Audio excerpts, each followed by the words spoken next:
Los cuentos del abuelo José. Una vuelta por Yapeyú. Esa tarde, como casi todas, José estaba muy atareado. Quiere terminar antes de la cena los mueblecitos para las muñecas que le prometió a Merceditas y Pepita, sus nietas. Pepita en realidad se llama Josefa, pero nadie le dice así. Tampoco el abuelo José, que adora a esa graciosa chiquita que corretea como una ardilla por toda la casa. Aunque ya es un hombre mayor y tiene el pelo completamente blanco, de abuelito, como les gusta remarcar a sus nietas, José sigue siendo vital. Tiene algunos achaques que le trajeron los años y las circunstancias, pero eso no le impide moverse de acá para allá por el pequeño taller que montó en Granbourg, en el distrito de Évry. Su austera casa de campo, a unos kilómetros de la sofisticada París, es su lugar en el mundo porque allí está su tesoro, lo que más quiere, su familia. Hay dos cosas al respecto que es necesario aclarar. La primera es que a él jamás le interesaron ni los lujos ni las fiestas de la ciudad luz. La segunda es que su salud nunca fue buena. Desde muy joven padeció asma y otras dolencias, pero eso no le impidió ser siempre un hombre enérgico, librar innumerables batallas, cruzar nada menos que la cordillera de los Andes, la segunda más alta del mundo, y transformarse en uno de los libertadores de América. Claro que eso pasó hace años, cuando él era el general José de San Martín. Ahora es orgullosamente el abuelo de Merceditas y Pepita. José se apura a cortar, encolar y lijar las maderas con la habilidad de un carpintero porque sabe que en cualquier momento esas dos niñas que se suben a sus rodillas lo abrazan y le enroscan los bigotes con sus deditos, sabiendo que es capaz de cualquier cosa por ellas, van a irrumpir reclamando lo que les prometió. El abuelo José siempre cumple sus promesas, le dijo hace unos días Merceditas a su hermana menor. Es verdad, la niña no se equivoca. Él fue un hombre de palabra y ahora se ríe cuando se da cuenta de lo que está pensando. Es un abuelo de palabra, de muchas palabras, porque a las dos pequeñas les encanta que el abuelo José les cuente historias, cosas de su vida, del lugar donde nació, de las muchas personas que conoció, de sus hazañas y de las innumerables anécdotas y leyendas que fue reuniendo en su tránsito por 3 continentes. En todo eso piensa José mientras lija la diminuta pata que soportará la también pequeña cama para las muñecas de sus nietas. La ventana está abierta y los pájaros empezaron a cantar anunciando el atardecer. Se armó el concierto, murmuró José para sí. El canto de uno de los pájaros se impone por sobre los demás. Más que un canto, parece un lamento.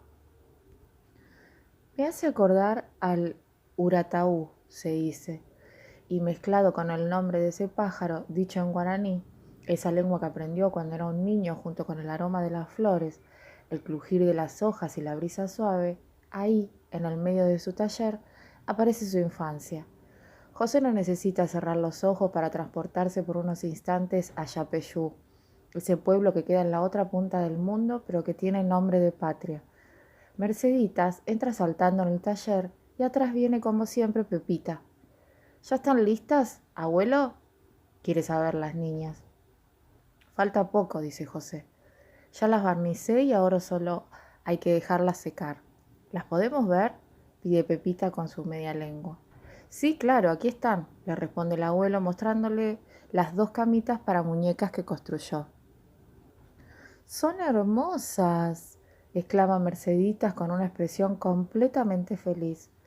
Nuestras muñecas se van a sentir como princesas en estas camitas, seguramente. Justo en ese momento, el urataú lanza otro de sus lamentos y el abuelo José ve la oportunidad de distraer a sus pequeñas nietas, que ya no pueden aguantar las ganas que tienen de jugar con las camitas. ¿Escuchan el canto de ese pájaro que parece llorar? Pregunta. Merceditas y Pepita abren bien grandes los ojos y los oídos. La niña mayor se pone de pronto muy seria, frunce la cara y se concentra para escuchar mejor. Pero la pequeña no espera y responde enseguida. Sí, lo escucho. ¿Por qué llora el pajarito? En mi tierra lo llaman urataú, y según cuentan los guaraníes, es en realidad una doncella que se transformó en pájaro. ¿En serio? Se asombra Mercedita. Por favor, abuelo, contanos, ¿quiénes son los guaraníes? ¿Por qué la doncella se hizo pájaro?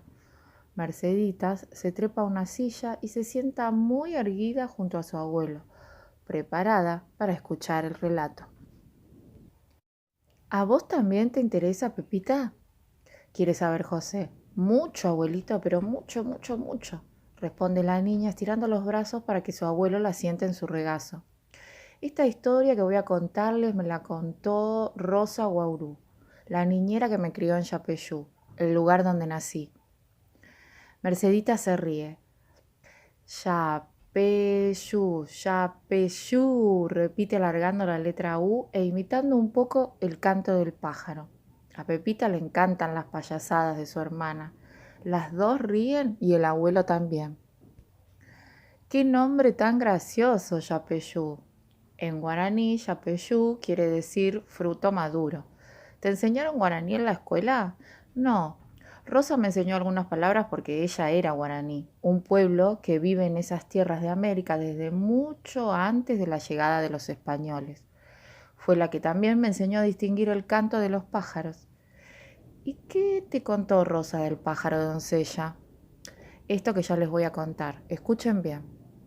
Cuenta la leyenda que hace muchos siglos hubo una lucha sangrienta entre dos tribus que eran enemigas.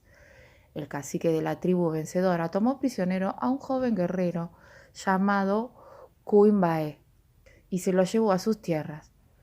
Parece que cuando la doncella Ñambiú, única hija del cacique, y Cuimbaé se vieron, se enamoraron perdidamente. Al cacique eso no le gustó nada, y no solo se negó a consentir que ambos se casaran, sino que le prohibió terminantemente a la muchacha que volviese a ver a su amado. Nambiú se puso muy triste, lloraba todo el tiempo y era frecuente verla vagando por la selva, donde le contaba sus penas a los árboles, que parecían escucharla, hasta que un día huyó para siempre al monte para refugiarse entre sus árboles amigos. El cacique y su mujer se desesperaron. Lo primero que pensaron fue que Ñambiú había huido con el joven guerrero, pero eso no era posible porque Kyumbae seguía estando prisionero. Sin embargo, le preguntaron al joven si sabía dónde había ido la doncella, y éste les dijo que había soñado que su amada Ñambiú estaba en los montes que rodean el río Iguazú, a donde había sido llevada por una bruja. El cacique ordenó inmediatamente a un grupo de guerreros que partieran a buscarla. No les tomó mucho tiempo encontrarla, pero cuando le pidieron que regresase, la muchacha, sin pronunciar una palabra, se negó. Luego fueron las amigas de la doncella quienes se internaron en la espesa selva y le suplicaron a Ñambiú que volviera, pero nuevamente la joven se quedó muda y no quiso regresar. El cacique decidió entonces consultar con el hechicero de la tribu, quien le dijo: la doncella regresará cuando vuelva a sentir y a hablar. De modo que el cacique en persona decidió ir en busca de su hija y se internó en los montes del Iguazú junto con el hechicero y una gran comitiva. Para hacerla reaccionar y lograr que recuperara el habla y los sentimientos, envió primero a unos emisarios, quienes le dijeron a la doncella que sus padres habían muerto. Al recibir la noticia, Ñambiú no solo no pronunció una sola palabra, sino que se mantuvo tan fría como una estatua, sin derramar ni una lágrima. El hechicero entonces se paró ante la muchacha y le dijo que Kyumbae, su amado guerrero, había muerto. Ñambiú se estremeció, lanzó un grito desgarrador y luego corrió hacia lo profundo de la selva, donde desapareció. Minutos más tarde de que la doncella huyera, el cacique y su comitiva escucharon el triste canto de un pájaro desconocido que vagaba entre los árboles. Ñambiú se había transformado en el urataú, o ave fantasma, que según cuenta la leyenda, llora todas las noches con un lamento tan desolador y fuerte que se oye a media legua de distancia. ¿Y no volvieron a ver a la doncella, abuelo? Quiere saber Merceditas, que se mantuvo en completo silencio fascinada con la historia. No, porque dicen que ella se transformó en el urataú. ¿Podemos ir ahora al jardín a buscar al pájaro doncella?, pregunta Pepita. Me temo que va a ser difícil encontrar uno por aquí, responde José, depositando a Pepita en el suelo y levantándose de la robusta silla. El urutaú vive muy lejos en el litoral argentino, pero lo que sí puedo hacer es enseñarles a distinguir el canto de los pájaros como hace tantos años me enseñó Rosita a mí y jamás olvidé. Pepita de inmediato tomó la mano de su abuelo y empieza a tironearlo suavemente en dirección al jardín, mientras Merceditas, que ya corrió hacia la puerta, exclama: «Me encanta, abuelito, empecemos ya».